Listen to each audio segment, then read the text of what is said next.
미국에서 저명한 교수가 되기 위해 노력하던 한 여성, 그녀의 연구는 늘 학계에서 주목받지 못했고 매번 실패를 반복했다고 하는데요. 그러던 어느 날 그녀는 우연히 알게 된 한국 때문에 인생이 180도 바뀌게 되었다는데 과연 그녀에게 무슨 일이 있던 걸까요? 안녕하세요. 제 이름은 셀리나 마블입니다. 미국에서 경제학을 가르치고 연구하고 있는 교수이지요.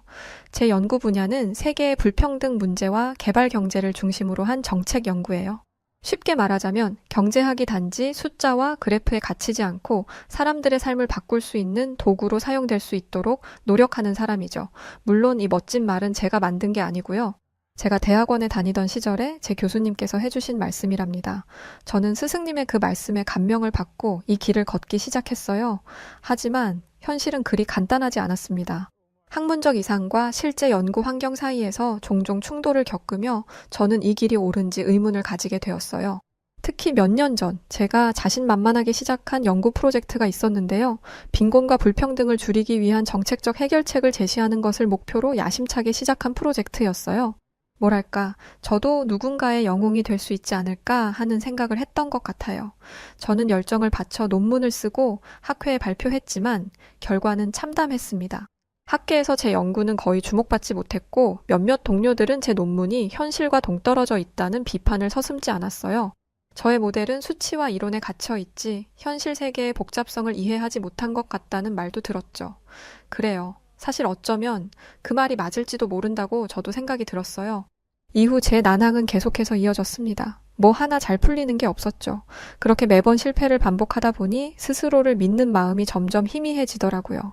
내 연구가 정말로 세상에 의미가 있을까? 라는 질문이 머릿속에서 떠나질 않았습니다. 제 목표는 분명했어요. 세상이 더 나아지는데 조금이라도 기여하고 싶다는 것. 하지만 제가 하는 일이 그 목표와는 한참 멀게 느껴졌지요. 그건 참 고통스러운 일이었어요. 시간이 지날수록 하루하루가 버거워졌습니다. 아침마다 연구실에 가는 것이 두려울 정도였지요. 책상 위에는 채 끝내지 못한 논문과 통계 자료들이 쌓여 있었지만 그것들을 보는 것조차 힘들었어요. 이론과 데이터는 차곡차곡 쌓여가는데 정작 그 안에 의미는 없다는 생각이 들었거든요. 그러던 어느 날 몸까지 이상 신호를 보이기 시작했습니다. 밤낮 없이 앉아서 일하던 탓에 허리가 아프고 두통은 끊이질 않았어요. 심장이 두근거리고 손이 떨리던 어느 날 의사가 저에게 스트레스가 너무 많다고 단호히 말하더군요. 그때서야 저는 제 몸이 저에게 쉬라고 경고하고 있다는 것을 깨달았습니다. 하지만 제가 손 쓸 방법은 없다고 생각했어요. 물론 일상도 무너지긴 마찬가지였습니다. 남편과의 관계는 점점 소원해졌고 아이들은 엄마는 늘 바빠서 우리 얘기를 들어줄 시간이 없다고 불평하기 일쑤였어요.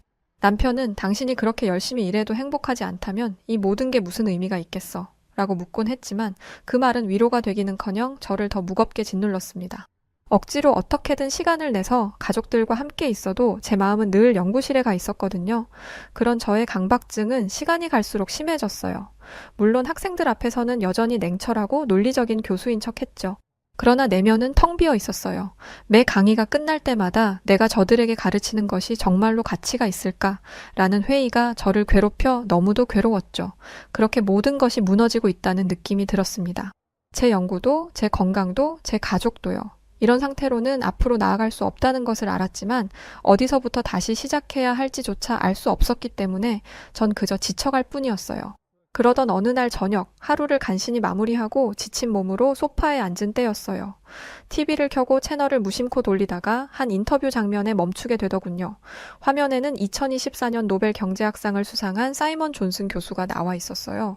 그런데 그가 이런 말을 하는 거예요. 한국은 1960년대에 매우 가난했고 독재 정권을 거치기도 했습니다. 그러나 시간이 지나면서 민주화를 시도했고 경제가 발전하기 시작했죠. 물론 그 과정은 어렵고 복잡했지만 현재 한국의 경제는 다른 나라에 비하면 정말 놀라운 수준입니다. 한국의 발전된 상황이야말로 우리가 고민해야 할 방향이라고 생각해요. 내가 아는 그 한국을 말하는 건가? 그 한국이 1960년대에 매우 가난했다고? 제가 아는 한국은 전 세계 GDP 12위 정도에 기록될 만큼 굉장히 발전된 선진국으로 알고 있거든요. 자세히 한국의 사례에 대해 조사해 본 적은 없었지만 그때 그의 말은 제 가슴 깊숙이 파고들고 있었어요. 특히 어렵고 복잡한 과정을 거쳐 놀라운 경제 발전을 이룬 한국이라는 표현이 제 마음을 흔들었죠. 그동안 저는 연구의 방향성을 잃고 방황하며 제 노력이 세상에 어떤 의미가 있을지 회의감에 빠져 있었잖아요. 정말 그의 말이 맞다면 한국이야말로 제가 원하던 그 연구 과제일 수 있는 거니까요. 한국의 사례는 불가능해 보이는 상황에서도 체계적 변화와 혁신을 통해 성공할 수 있다는 희망을 보여준 사례라는 거니까요. 그날 이후 저는 한국의 경제 발전과 사회 변화를 깊이 탐구하기 시작했습니다. 한국의 경험이 제 연구에 새로운 방향을 제시해 줄 수 있을 것이라는 기대감이 생겼어요. 사이먼 존슨 교수의 한마디가 제 안에 작은 불씨를 지핀 셈이었죠. 사실 저는 한국에 대해 아는 것이 거의 없었습니다. 제가 알고 있던 한국은 그저 몇몇 유명 기업들 정도였죠. 도대체 어떻게 이 나라가 그런 극적인 변화를 만들어낼 수 있었을까라는 질문이 저를 사로잡았기 때문에 다음 날 아침 저는 연구실에 도착하자마자 컴퓨터를 켜고 한국 경제 성공 사례를 검색하기 시작했어요. 수많은 기사와 보고서, 영상들이 검색 결과에 쏟아졌죠. 정신없이 영상을 보고 있는데 갑자기 종이 울리더군요. 점심시간이 된 겁니다. 저는 점심시간에도 여전히 홀린 듯이 한국 생각을 하다가 무심코 동료 교수들과 경제 위기 극복 사례를 주제로 이야기를 나누게 되었어요. 한껏 한국에 심취해 있던 제가 한국은 IMF 위기에서 배울 점이 많은 국가라고 언급하자 한 동료가 코웃음을 치며 말하더군요. 한국은 국제통화기금 IMF와 미국의 지원 덕분에 겨우 살아남은 거라고, 특별히 배울 점이 있다기보단 운이 좋았던 거라고 말이죠. 그 말에 저는 속이 뒤집히는 기분이 들었습니다. 제 연구에 대해 코웃음 치던 사람들이 떠올랐거든요. 저는 그에게 한국의 경제 발전이 그렇게 단순한 게 아니라고 말하고 싶었지만 아직 자세한 정보를 몰랐기 때문에 더 말을 할 순 없었어요. 울그락불그락한 절 보더니 동료는 그러더군요. 식사 내기를 하자고요. 전문가에게 직접 물어봐서 한국의 위기를 해결한 게 IMF와 미국인지, 아니면 정말 한국인들이 가진 특별한 무언가가 있었던 건지 판단을 받아보자고요. 저는 자신 있게 알겠다고 했어요. 왜냐면 사이먼이 그랬잖아요. 우리가 한국을 보고 배워야 한다고요. 며칠 후 저는 동료와 함께한 경제학 세미나에서 한국 경제를 연구하는 유명 학자인 앤드류 박 박사를 만났습니다. 앤드류 박 박사는 한국계 미국인으로 IMF 외환위기 당시 한국 정부와 국제기구 사이의 협력을 연구한 전문가였어요. 저는 기다렸단 듯이 그에게 한국 경제 위기 극복에 대한 질문을 던졌어요. 정말로 한국이 외부 지원 덕분에 IMF 위기를 넘겼다고 봐야 하는 거냐고요. 박사는 잠시 고민하는가 싶더니 말하더군요. 외부 지원이 중요한 역할을 한 것은 맞습니다. 하지만 그것만으로는 설명할 수 없는 부분이 많아요. 한국 국민들의 협력과 정부의 과감한 구조조정이 없었다면 그 지원도 소용없었을 겁니다. 역시 하고 저는 무릎을 쳤죠. 그가 말을 이었습니다. 그는 금 모으기 운동에 대한 이야기를 들려주며 이 운동이 단순히 상징적인 행동이 아니었다고 강조했어요. 사람들은 국가가 어려울 때 자신이 가진 가장 소중한 것을 기부했습니다. 그것은 단순한 경제적 행동이 아니라 사회적 신뢰의 표현이었죠. 또한 그는 IMF가 요구한 구조조정이 한국에서 성공적으로 이루어진 이유는 정부의 강력한 추진력과 국민들의 협조 때문이었다고 덧붙였어요. 다른 국가에서도 IMF 지원을 받았지만 실패한 사례가 많다고 하며 한국은 그 과정을 기회로 삼은 좋은 본보기라고도 했죠. 특히 금 모으기 운동처럼 국민들이 자발적으로 그렇게 행동한 사례는 거의 찾아볼 수 없다고요. 여기까지 이야기를 듣고 나니 그 자리에서 저는 한국 경제에 대한 더 깊은 통찰을 얻을 수 있었습니다. 외부의 지원은 분명 중요한 역할을 했지만 진짜 핵심은 내부에서의 변화와 혁신이었다는 사실을 말이죠. 제가 이 모든 인터뷰 내용의 녹음본을 동료에게 달려가 들려주자 그는 결국 고개를 끄덕이며 말하더군요. 자기가 밥을 사겠다고 말이에요. 금 모으기 운동 같은 건 잘 몰랐다고 하면서 말이죠. 그날 이후 저는 한국 경제를 더 깊이 탐구하기로 결심했습니다. IMF 외환위기 극복 사례는 단순히 위기를 넘어선 이야기가 아니라 국가와 사회가 어떻게 협력할 수 있는지를 보여주는 훌륭한 모델이라는 것을 깨달았으니까요. 한 다큐멘터리를 보니 정말 그 금 모으기 운동 이야기가 나오더군요. 국민들이 자신의 금과 보석을 자발적으로 정부에 기부했다는 장면을 보는데 경제적 위기 속에서 개인이 아닌 국가를 위한 연대의식을 발휘했다는 점이 제가 연구해온 어떤 모델에서도 보기 힘든 부분이라고 느껴졌어요. 소름 돋게 멋지더군요. 그리고 이어지는 한강의 기적, 전쟁의 폐허에서 시작해 세계 경제의 주요 국가로 성장하기까지 한국이 걸어온 여정은 정말 경제적 성공 이상의 것으로 보였어요.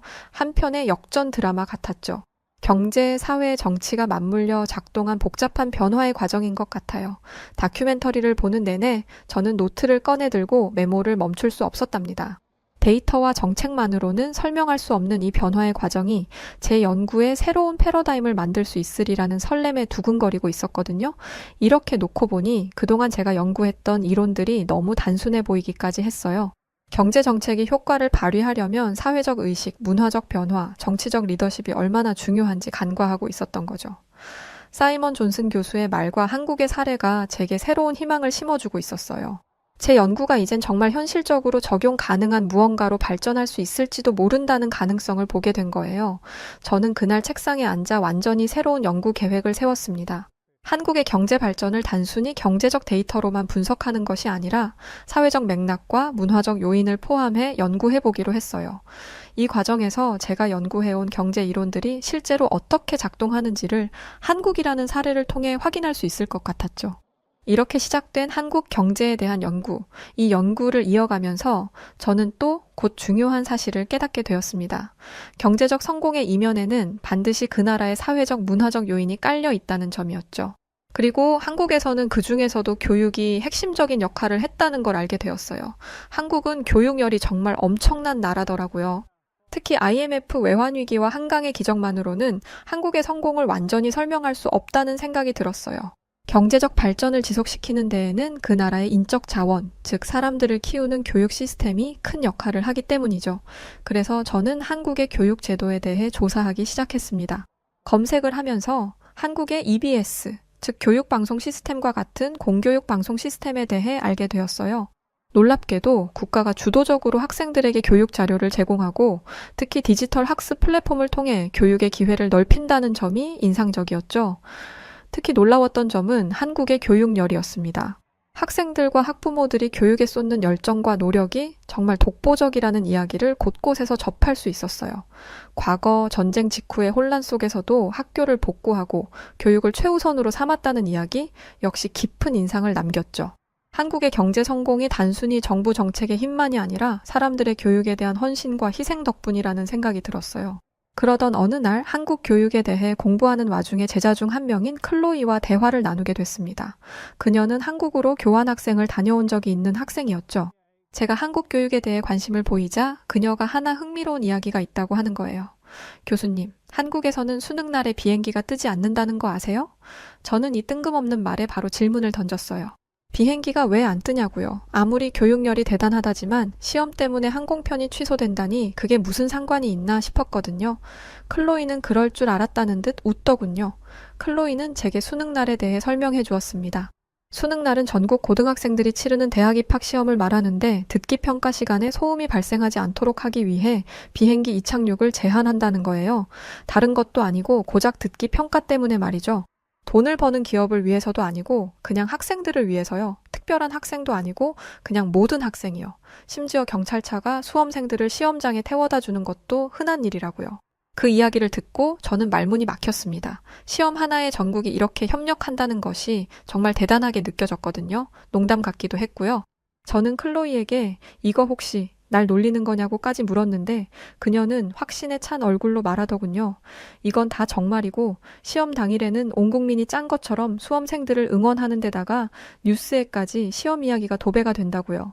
거의 전 국민이 다 같이 아이들을 키우는 거나 마찬가지인 거죠.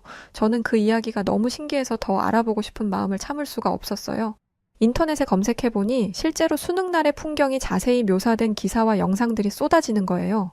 심지어 회사들은 출근 시간을 늦추고 시민들은 도로에서 시험장을 향하는 학생들에게 길을 비켜주는 모습까지 보였어요. 이 경험은 제게 또 하나의 교훈을 안겨주었죠. 한국에서의 교육이 얼마나 남다른 의미인지를 말이에요. 한국의 교육 문화는 사회적 신뢰와 연대감, 그리고 공동체가 미래를 위해 얼마나 헌신할 준비가 되어 있는지를 보여주는 것이라고 전 생각해요. 그렇게 한국의 교육 시스템과 문화를 연구하면 할수록 저는 더 깊이 빠져들었습니다. 한국은 단순히 경제적인 성공뿐만 아니라 사회 전체가 미래를 위해 협력하는 방법을 배우고 실천해온 나라라는 점을 알게 되었거든요. 그날 클로이와의 대화는 제가 한국 교육에 대해 더 탐구하고 싶게 만든 중요한 계기가 되었어요. 이 모든 역사 속에 담긴 사람들의 이야기를 더 알고 싶어졌지요. 한국 경제와 교육에 대해 알아가면 알아갈수록 한 가지 깨달음이 머리를 떠나지 않는 게 있었어요. 계속 생선가시처럼 마음속에 걸려 있었죠. 책과 논문, 다큐멘터리만으로는 이 나라의 성공 비결을 온전히 이해할 수 없다는 것이었어요. 그 속에는 그냥 글로는 설명되지 않는 무언가가 있는 것 같았죠. 제가 경험하고 싶었던 것은 숫자와 이론 너머의 한국, 바로 사람들의 이야기와 그들이 만들어낸 문화였으니까요. 그래서 저는 결심했습니다. 직접 한국에 가보기로요. 그래서 열심히 서치를 한 저는 마침 경기도 수원에서 열리는 유네스코 교육의 미래 국제포럼을 발견했습니다. 한국의 교육 시스템과 성공 사례를 공유하는 자리라고 했죠. 이 포럼이야말로 내가 찾던 기회다라고 생각한 저는 곧바로 참석 신청서를 제출했어요. 한국행을 준비하면서 저는 설렘과 긴장감으로 가득했습니다. 언어도 문화도 잘 모르는 곳에 간다는 것이 한편으로는 두려웠지만 그곳에서 배울 수 있을 것들이 저를 흥분하게 했어요. 남편과 아이들도 모처럼 들뜬 저를 보며 응원해 주더라고요. 정말 새 인생이 시작되고 있는 것 같은 기분이었죠. 그러던 중 한국행 일정과 관련해 미팅이 필요해서 공항 라운지에서 기다리던 어느 날 옆자리에서 책을 읽고 있던 남자가 말을 걸어왔어요. 그는 한국에서 온 여행자였죠. 저와 비슷한 나이대였고 자신의 고향인 한국에 대해 자랑스레 이야기하기 시작했어요. 처음으로 한국에 가시는 거라고요? 아마 많은 것들이 신기하실 거예요. 특히 음식이요. 그는 그 유명한 김치에 대해 말하기 시작했어요. 조사하면서 한국 음식에 대해 들어본 적은 있었지만 사실 김치를 그렇게까지 사랑하는 줄은 몰랐는데요. 그가 이런 말을 하는 거예요. 김치가 얼마나 중요한지 아세요? 한국에는 김치만 보관하는 냉장고가 따로 있어요. 이름이 김치 냉장고랍니다. 엥? 저는 또 클로이 때처럼 이 남자가 농담을 하는 줄 알았어요. 일본인들이 스시를 좋아하지만 스시 냉장고를 가지고 있지 않고 인도인들이 커리를 좋아하지만 커리 냉장고를 따로 가지고 있지 않잖아요. 근데 김치 냉장고라는 게 있다고요? 저는 너무 놀라서 웃음을 터뜨리고 말았습니다. 근데 그가 진지한 얼굴로 고개를 끄덕이는 거예요. 농담이 아니고 정말이라고. 김치는 거의 매일 식탁에 올라오는 음식이고 제대로 숙성시키려면 일반 냉장고로는 부족하다고요. 그의 이야기를 듣는 동안 저는 한국 문화가 얼마나 독특하고 흥미로운지를 실감하게 되었어요.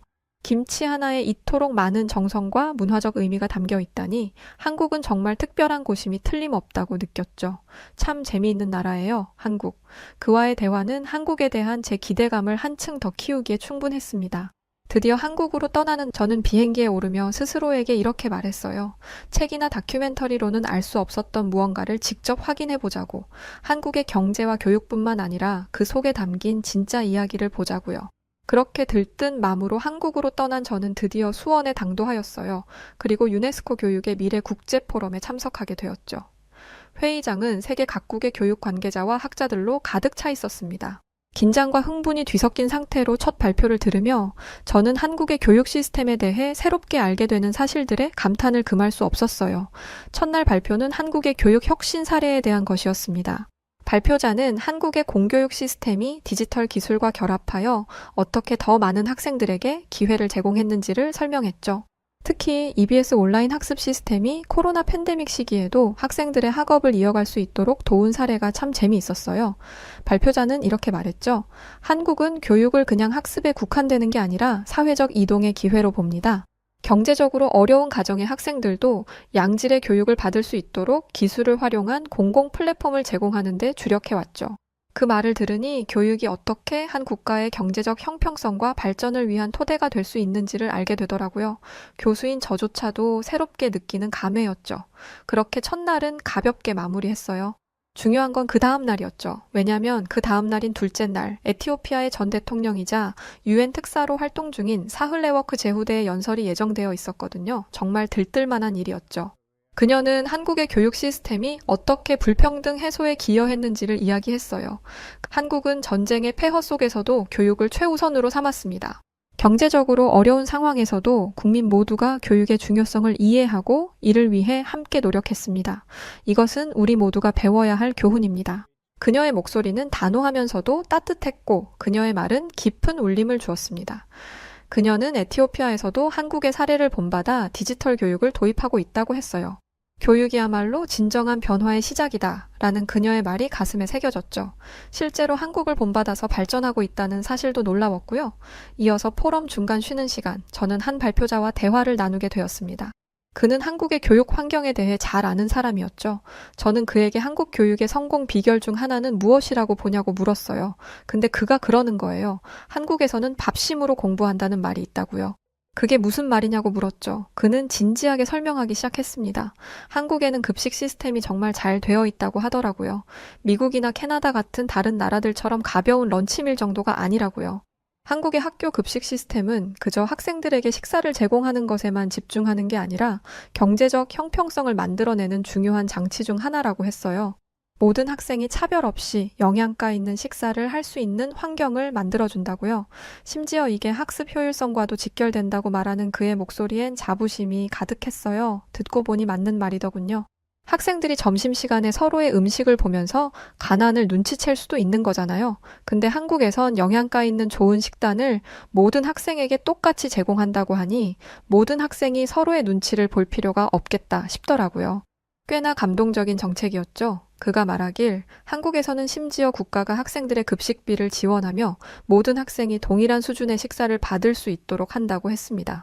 공부할 때 배고프면 집중할 수 없잖아요. 밥심으로 공부한다는 말은 단순히 유머가 아니라 한국이 실제로 교육에 얼마나 진지하게 접근하고 있는지를 보여주는 말이라고 생각해요.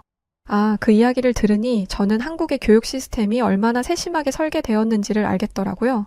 학문적인 교육뿐만 아니라 학생들이 최적의 환경에서 배울 수 있도록 모든 요소를 고려한 시스템인 거죠. 포럼이 끝난 뒤 저는 한국의 교육 사례가 단순히 한국만의 이야기가 아니라 전 세계적으로도 큰 교훈을 준다는 생각에 잠겼어요. 저는 어찌됐든 경제학자잖아요. 그런 제게 교육은 경제적 형평성과 사회적 이동성을 촉진하는 가장 중요한 기반인데 한국은 그것을 증명해낸 가장 완벽한 나라인 것 같아요. 한국의 교육 시스템은 국가 전체의 미래를 준비하는 과정인 것 같았어요. 그리고 그 과정 속에는 국민들의 헌신, 정부의 정책, 그리고 사회적 신뢰가 깊이 자리 잡고 있었죠. 이거 정말 자랑스러운 일인 것 같아요. 이렇게 한국에서의 경험은 제 삶과 연구에 지울 수 없는 흔적을 남겼습니다. 수원에서의 유네스코 포럼 이후 저는 한국의 경제와 교육 시스템에 대한 연구를 더욱 심화하려고 해요. 사실 꽤나 최근의 일이거든요. 그 중에서도 가장 중요한 것은 제가 발견한 것이 단순히 정책적 성공이나 시스템적인 접근이 아니었다는 점인 것 같아요. 저는 이제 강의에서 한국의 사례를 자주 인용하려고 합니다. 한국이 전쟁의 폐허 속에서 경제적 기적을 이루고 교육을 통해 사회적 불평등을 해소하며 공동체로서 함께 성장해온 이야기를 학생들에게 들려주고 싶어요. 그저 성공의 결과를 보여주는 것이 아니라 그 과정에서 사람들의 열정과 배려, 그리고 끊임없는 노력이 어떤 변화를 만들어낼 수 있는지를 강조하려고 하죠. 한국에서 제가 본 것은 단지 통계나 데이터로 설명될 수 있는 것이 아니었어요. 그 속에는 사람들의 이야기가 있었죠. 국민들의 연대와 희생, 교육 환경을 개선하기 위한 사회적 배려, 그리고 김치 냉장고와 같은 독특한 문화까지 이 모든 것이 어우러져 한국이라는 나라를 만든 것 같아요. 특히 제가 가장 감명받은 것은 한국이 단순히 성공이라는 결과에 안주하지 않고 그 과정 속에서 서로를 배려하며 나아가는 모습을 보여주었다는 것입니다. 한국이 걸어온 길은 다른 나라에게도 분명히 중요한 교훈이 될 거라고 생각해요. 한국은 정말 영국감이죠. 특히 제가 연구하는 세계 불평등 문제와 개발 경제에 있어서 한국은 경제와 교육의 융합을 통해 가능성을 만들어낸 훌륭한 본보기라고 생각해요. 돌아보면 저는 이 여정을 통해 새로운 희망을 얻었습니다.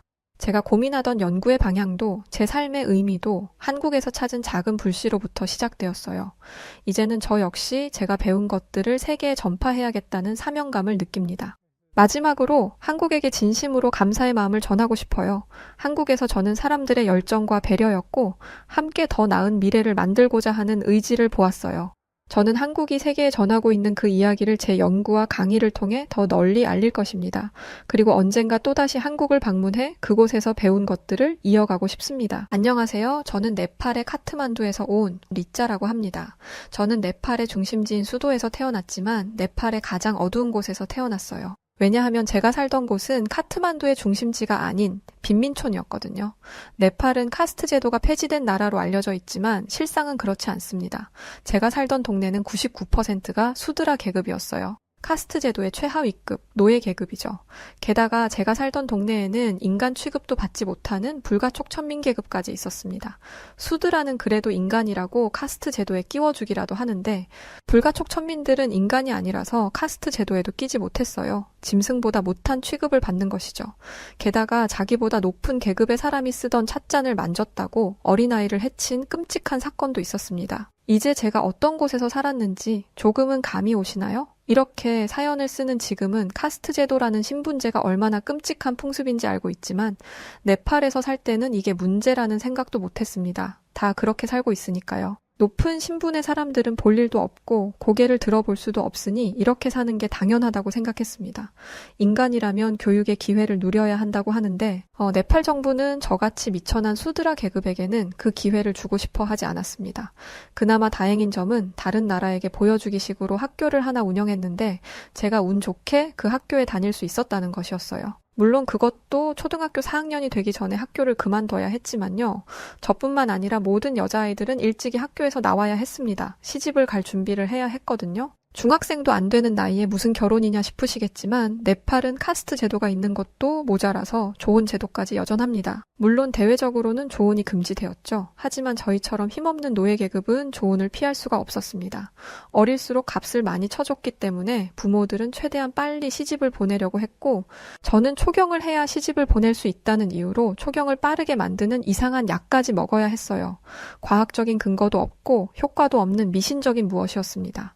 저는 15살이 되던 해에 시집을 가기로 결정되었어요. 지금은 제가 한국에 살고 있는데 최근에 친구들도 많이 사귈 수 있었고 제 또래 친구들 중에 시집을 가는 친구들도 있었어요. 그래서 처음 한국에 와서 결혼식을 참석해 본 적이 있는데 신부의 부모님은 신부를 보며 눈물을 흘리시더라고요.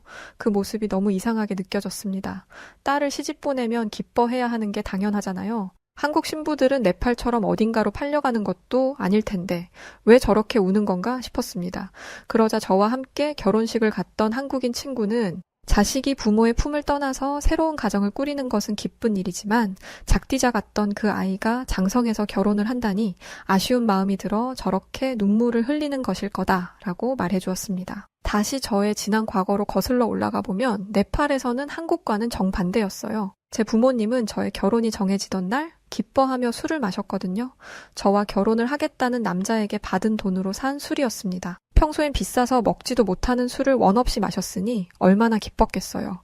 네팔에서 이런 일은 흔했습니다. 부모 세대도 이렇게 살았으니 자식들도 이렇게 사는 게 당연했죠. 무엇이 옳고 그른지 교육도 받지 못하니 네팔의 현실은 앞으로도 어두울 것이고 힘 있는 자들은 자신들의 권력을 유지하고 싶어 할 테니 교육을 발전시키기 위한 노력도 하지 않을 것입니다. 이런 상황 속에서 저는 15살이 되었고 저보다 20살이나 많은 35살 남자에게 시집을 가는 날이 코앞으로 성큼 다가왔어요.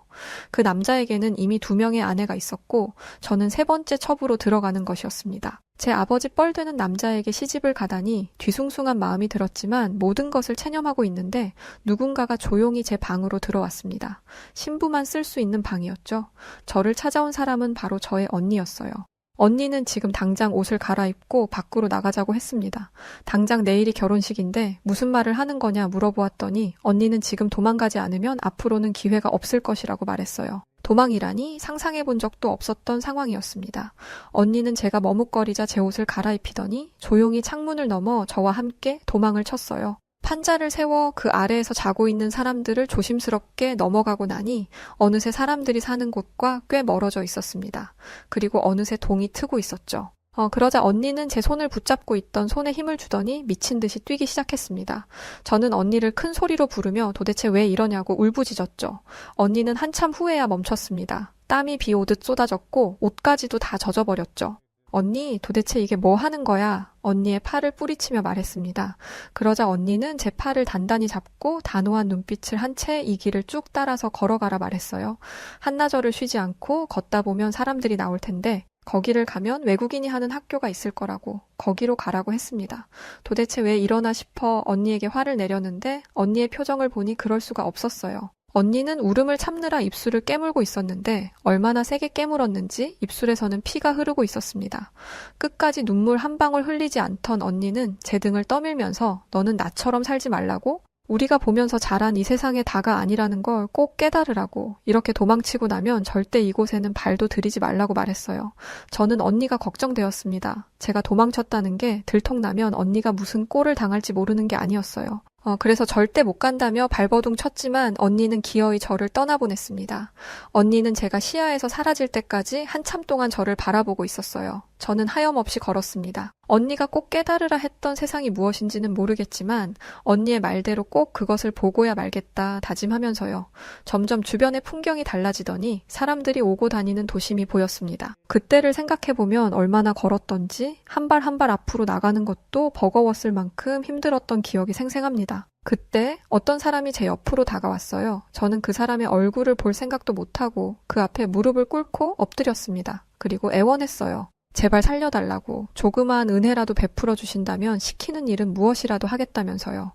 하지만 그 사람의 대답은 듣지 못했습니다. 탈진 상태였기 때문에 곧장 쓰러져 버렸거든요. 제가 눈을 뜬 곳은 누군가의 가정집이었습니다. 제가 신음소리를 내자 누군가가 들어왔는데 저는 그 사람을 보고 깜짝 놀랐습니다. 네팔 사람이 아니었거든요. 알고 보니 제가 발 아래에 엎드려서 애원한 사람이 바로 이 외국인이었습니다.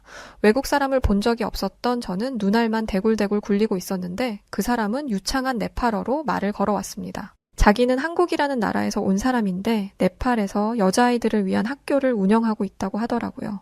그때 만난 한국인 선생님으로 인해서 지금은 한국에서 살게 된 계기가 되었기도 했었어요. 한국인 선생님은 저의 사정을 알고는 저를 학교에서 함께 하자고 하셨지만 저는 학교에 다닐 돈이 없다고 말했습니다. 그러자 그 한국인은 그런 걱정하기 전에 우선 씻고 밥부터 먹는 게 어떻겠냐고 제안했어요. 저는 염치도 없이 배부르게 밥을 먹고 씻기까지 했습니다. 게다가 그 사람이 준 옷으로 갈아입기까지 했죠. 그 옷은 제가 평생 입은 옷 중에서 가장 좋은 옷이었습니다. 결혼 준비를 하며 입었던 신부 옷보다도 훨씬 좋았어요. 알고 보니 그 학교에는 저 같은 아이들이 많았습니다. 팔려갔다가 구출되어서 온 아이, 저처럼 결혼이 하기 싫어서 도망쳐온 아이, 부모를 잃고 방황하던 중에 들어온 아이 등등 기구한 사연을 가진 아이들이 많았습니다. 하지만 그곳은 무엇이 그리 재미있는지 한국인 선생님이 세운 학교에서 공부도 하고 행복한 시간을 보내고 있었고 저 또한 그렇게 적응했습니다. 그러던 어느 날 아침, 학교가 평소와 달리 부산스러웠습니다. 선생님 한 분은 몰려있는 아이들을 건물 안으로 들여보내고 있었고 다른 선생님은 정문 앞에서 경찰들과 대화를 나누고 있었어요. 경찰이 오는 일은 꽤 흔했습니다. 웬 외국인들이 들어와서는 하층민 애들을 걷어다 교육을 시킨다고 하니 별것도 아닌 걸로 신고하는 일들이 잦았거든요. 또 그런 일들이 빈번하게 종종 있다 보니까 그러려니 하고 대수롭지 않게 생각하는 게 일반적이었어요. 그때도 그랬죠. 별 생각 없이 공부를 하는데 선생님이 저를 부르시더니 목걸이 하나를 보여주셨습니다. 전 그 목걸이를 보자마자 뒤로 넘어갈 뻔했어요. 그 목걸이는 제 언니의 것이었거든요. 제가 떨리는 목소리로 이게 어디서 났냐 물으니 선생님은 오늘 누군가가 학교 앞에 쓰러져 있었는데 그것이 저와 똑같아서 보여준 거라고 하셨어요. 나중에 확인해보니 그 사람은 제 언니가 맞았습니다. 당시 언니의 상태를 자세히 말씀드리지는 못하겠지만 언니는 살기 위해 그곳까지 찾아온 게 분명했어요.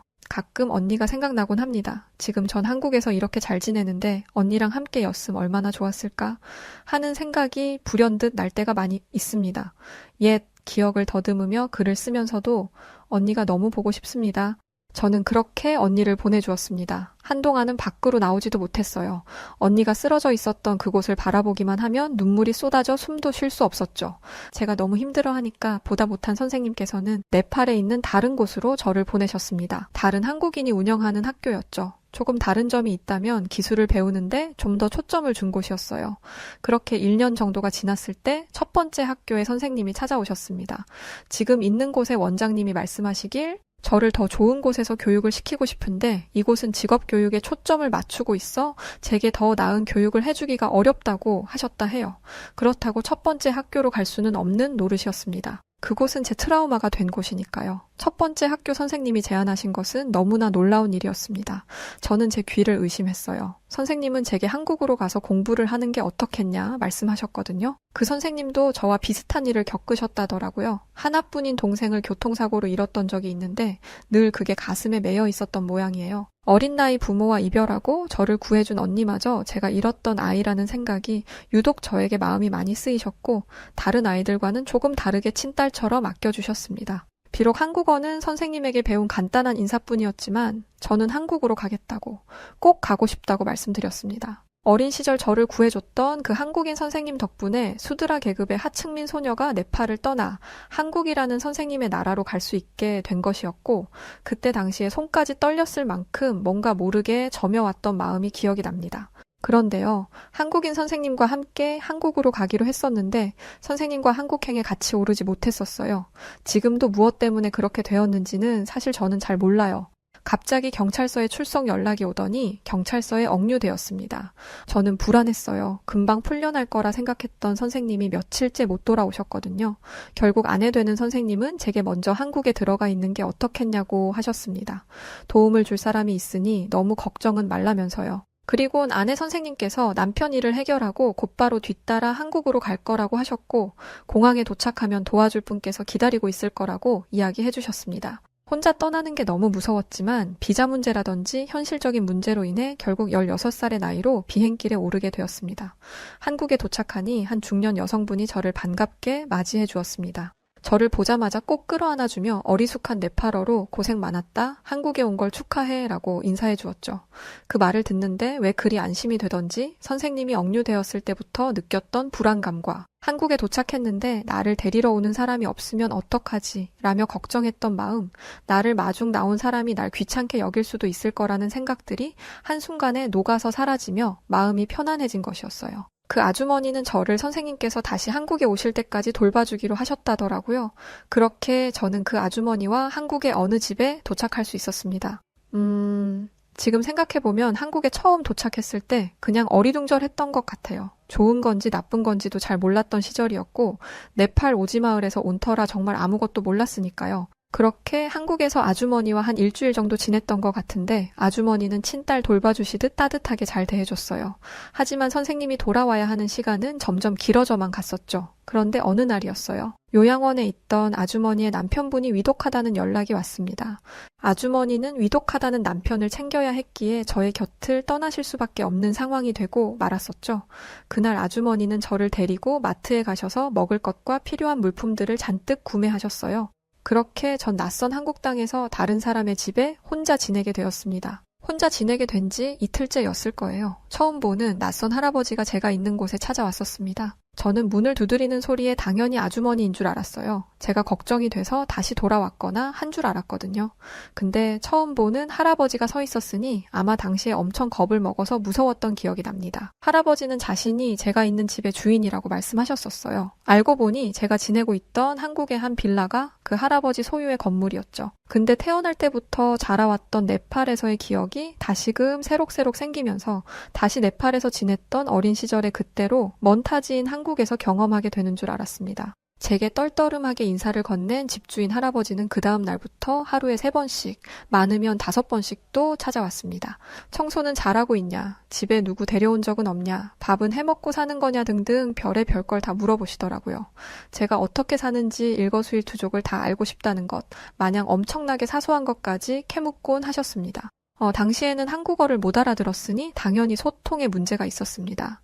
집주인 할아버지는 귀찮지도 않으신지 저 질문들을 번역해서 핸드폰에 저장을 한 뒤에 그걸 틀어서 제게 들려주었습니다. 무서움에 계속 네팔에서의 트라우마가 떠올랐어요. 네팔에서도 비슷한 경험을 해본 적이 있었기 때문이었죠. 당시에 저와 결혼할 남자의 부모였는데 제가 어디서 무슨 짓을 하는지 모른다며 누구를 만나고 다니는지 사사건건이 간섭했었고, 결혼해서 집안일은 잘할 것 같은지, 나가서 돈은 잘 벌 것 같은지를 알기 위해 청소는 어떻게 하는지 저희 집에 쳐들어와서 감시하기까지 했습니다. 심지어는 자식을 잘 낳을 수 있는지도 확인해 보겠다며 수치스러운 일까지도 서슴지 않았죠. 그렇다 보니 집주인 할아버지가 매일 같이 저를 찾아오는 게 미치도록 싫으면서도 무서웠습니다. 그 할아버지는 네팔에서 온 낯선 여자아이인 저를 신기해 하시면서도 의심하는 것 같았습니다. 제가 집을 엉망으로 만들고 이상한 사람들을 데려와서 소음을 만들거나 분위기를 해칠 거라고 생각한 것 같아요. 그렇지 않고서야 집안을 기웃거리며 확인하고 오늘 무슨 일 있었던 거 아니지? 라고 질문하는 것을 매일 같이 하지는 않았겠죠. 이뿐만이 아니었습니다. 제가 요리라도 하려고 하면 어떻게 아시고는 바로 찾아와서 집에 불이라도 나면 어쩌려고 가스레인지에 손을 대냐면서 나무라기까지 했어요. 제가 배가 고파서 음식을 해 먹으려고 그랬다면서 할아버지께 설명을 드리면 할아버지는 곧장 제 손에 음식을 쥐어주시고는 자리를 떠나셨었습니다. 아는 이도 없어 늘 집에 혼자 지내야 했고 하루에도 수십 번씩 정말 많이 울었어요.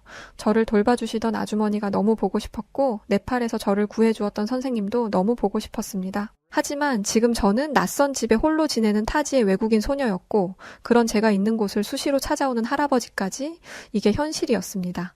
쓰러진 남편에게 갔던 아주머니가 매일 같이 집 전화로 연락을 주기는 하셨지만 그분도 네팔어는 전혀 못하시다 보니 이런 상황을 말씀드릴 수가 없었어요. 네, 저는 많이 외로웠고 힘들었었습니다. 밤이 되면 세상을 떠난 언니가 상처투성이가 된 채로 제 꿈에 나타났고 저를 나이 많은 남자에게 시집 보내면서 돈을 받았던 네팔 부모님과 저보다 20살이나 많았던 무섭게 생겼던 당시 예비 남편이 끝도 없이 저를 쫓아오는 악몽 같은 꿈을 꾸기도 했습니다. 그날은 평소보다 더 지독한 꿈을 꾼 날이었어요. 그래서인지 몸에 열이 나고 누워있던 방바닥에서 일어나질 못했었습니다. 그리곤 여느 때와 다름없이 집주인 할아버지가 찾아왔죠. 집주인 할아버지는 땀에 푹 젖어 수척해져 있는 제가 일어나지 못하고 있으니 저를 보고 놀란 듯 하셨고 이내 방 안으로 들어와 제 이마에 손을 얹으시더니 수건에 물을 적셔 이마에 올려주시곤 조용히 나가셨습니다. 얼마 지나자 다시 할아버지는 제가 있는 방 안으로 들어오셨고 손에는 종이 가방이 들려 있었죠. 그리고는 저를 일으켜 세워주시더군요. 밥상을 펴시고는 그 위에 어떤 음식을 꺼내주셨습니다. 그때는 그게 죽이었다는 걸 몰랐었어요. 지금은 죽을 알지만 말이죠. 숟가락에 죽을 떠서 저에게 한 입씩 주셨고 할아버지께서 이 음식만 먹고 병원에 가보자며 얼른 몇 숟가락이라도 입에 넣어보라고 하셨어요. 항상 할아버지가 무서웠는데 그때 당시에 네팔에서 저를 구해줬던 선생님과 저를 보살펴 주시던 아주머니처럼 따뜻했던 할아버지의 모습에 마음이 차분해지고 위안이 되었던 것 같아요. 그날 이후로도 어김없이 할아버지는 제가 있는 집에 찾아와 항상 잔소리를 하시고 가셨습니다. 청소도 잘하고 다른 사람도 들이지 말고 분리수거 같은 것도 철저히 해야 한다고 했어요. 그러고는 집 상태도 안 좋아 보이니 본인이 집에 들어가서 확인도 좀 하고 치울 건 좀 치워주겠다며 가끔 도와주시기도 했습니다. 그렇게 많은 시간을 그 낯선 한국인 할아버지의 관심을 받으면서 지낼 수 있었어요. 지금 와서 생각해보면 16 네팔 소녀 때부터 만났던 한국인 분들은 하나같이 도움을 주었으면 주었지 저를 이용하려거나 저에게 해를 끼치려는 분들은 만나지 못했던 것 같아요. 할아버지와도 함께 얼굴을 마주하며 보내는 시간들이 길어지니 그 무서웠던 한국인 할아버지와도 가까워져서 가끔 제가 어수룩한 한국말로 농담이라도 건네면 할아버지는 항상 이놈의 자식이 이라면서 제 머리를 꽁하고 쥐어박으셨었던 기억도 납니다. 한국말도 할아버지가 자기 아들 가르칠 때 썼던 공부책이라면서 가져오셔서는 알려주시고는 했었어요. 할아버지 덕분에 한국어도 많이 배울 수 있었고 말이죠. 하루는 제가 할아버지께 왜 한국 사람들은 낯선 사람들을 잘 도와주는 건지 물어봤던 적이 있어요. 그도 그럴 것이 전 항상 한국 분들의 도움만 받으면서 지내왔으니까요. 그러자 할아버지는 이웃이 어떻게 살고 있는지 관심을 가지고 도움을 주는 건 당연한 것이라고 했습니다. 그러면서 한국의 이웃사촌이라는 개념을 알려주었어요. 사촌은 피를 나눈 사람들에게만 쓰는 단어인데 가까이 사는 사람마저도 피를 나눈 가족처럼 생각한다는 뜻으로 이웃사촌이라는 말을 사용한다는 것이었죠. 그러니까 집주인 할아버지께서는 저를 가족처럼 여기고 있었던 것이었습니다. 할아버지의 진짜 마음을 알고 나니 이 세상에 혼자 남은 것처럼 느껴져 외롭고 무서웠던 마음이 편해지는 것을 느꼈습니다. 그날 이후로 할아버지와 함께 한국의 전통시장도 돌아다니고 맛있는 게 길에서 팔거나 하면 항상 할아버지는 저에게 음식을 사 먹이시곤 했었습니다. 할아버지도 제가 많이 이제는 가깝게 생각하셨는지 어딜 가시든 저를 데리고 다니셨어요. 그러면서 물건을 사는 법, 돈을 세는 방법, 꼭 필요한 생필품들을 알려주시고 고향이 그리울 때면 해먹을 수 있게 네팔 음식을 사는 거나 재료를 구할 수 있는 상점을 알아봐 주시기도 하셨죠. 그러던 어느 날 저는 정말 믿기 힘든 순간을 만나게 되었었는데요. 네팔에 억류되었던 선생님이 한국에 귀국하시면서 제가 있던 집으로 한국인 선생님과 아내 선생님께서 오신 것이었어요. 저는 한국인 선생님의 얼굴을 보자마자 뛰어가 안겨 펑펑 울었었습니다. 한국인 선생님께서도 그런 저를 꼭 껴안아 주시면서 혼자 고생 많이 했다면서 이제는 괜찮다며 저를 토닥여 주셨습니다. 그런데 제가 정말 믿기 힘들어 했던 순간은 그때가 아니었습니다. 한국인 선생님과 만나 펑펑 울고 있던 그때 집으로 그 집주인 할아버지가 들어오셨던 거예요. 너무 놀랐던 게 한국인 선생님께서 그 할아버지를 보시고는 아버지하고 부르시는 게 아니겠어요? 네. 맞아요. 알고 봤더니 그 할아버지는 한국인 선생님의 아버지였던 거였죠. 할아버지도 선생님에게 연락을 받고 제가 누구인지, 어디서 온 건지, 어떤 상황인지 알고는 계셨다고 합니다. 아주머니가 돌봐주실 때는 큰 걱정을 하지 않으셨다가 아주머니가 집을 비워야 하는 상황이 되니까 혼자 있을 제가 걱정되셨다고 해요. 하지만 다 늙은 할아버지가 뜬금없이 나타나 뭘 해주기도 그렇고 해서 할아버지도 저를 찾아오실 때마다 속으로는 굉장히 조심스러우셨다고 합니다. 지금 저는 한 해만 더 있으면 30대에 접어듭니다. 네팔에서 온 낯선 소녀를 지켜주셨던 우리 할아버지는 지금 세상을 떠나 하늘나라에 계십니다. 늘 할아버지가 보고 싶을 때면 한국인 선생님, 아니죠. 저희 아버지와 함께 할아버지가 계신 추모공원에 인사를 드리러 갑니다. 네팔에서 저를 구해주셨던 한국인 선생님과 아내 선생님께서는 지금 저의 아버지와 어머니가 되어주셨어요. 할아버지가 세상을 떠나시기 전까지 얼마나 행복한 삶을 살았는지 모릅니다. 할아버지도 생전 없을 거라고 여겼던 손주딸이 생겼다면서 항상 시장에서 옛날 과자를 사셔서 몰래 주시곤 했었는데 그 모습을 지금 어머니에게 들키는 날이면 항상 엄마에게 혼이 나시기도 했었어요. 왜 그렇게 단 걸 애한테 주냐면서요. 그런데 그러시면서도 항상 우리 할아버지는 달고 맛있는 게 생기시면 늘 저에게 가져다 주시곤 했었습니다. 엄마한테 들켜 할아버지와 제가 혼이 날 때면 할아버지와 저는 손잡고 엄마를 피해 도망가면서 배꼽이 빠져라 웃었던 기억들도 제 머릿속에 고스란히 남아 있습니다. 네, 오늘 사연은 일단 여기까지고요. 네팔 소녀 리짜 씨가 할아버지에게 보내는 짧은 음성 메시지도 함께 보내주셨어요. 할아버지 항상 저를 위해 많은 것을 주셔서 감사합니다. 하늘에서 언제나 지켜보고 있는 거죠? 오늘따라 할아버지가 많이 보고 싶어요. 거기서도 늘 아프지 말고 항상 행복해야 해요. 알았죠? 자, 오늘 이야기는 여기까지입니다. 오늘 사연 어떻게 들으셨나요? 읽으면서도 마음이 많이 뭉클한 느낌을 받았어요. 리짜 씨의 말씀대로 할아버지께서도 하늘에서 늘 리짜 씨를 지켜봐 주시고 계실 겁니다. 오늘 영상이 재밌고 감동적이셨다면 구독과 좋아요, 알림 설정 부탁드리고요. 그럼 긴 영상 시청해주신 우리 구독자분들 모두 감사드립니다. 지금까지 다양한 사연들을 읽어드리는 여우튜브 송은지였습니다. 감사합니다.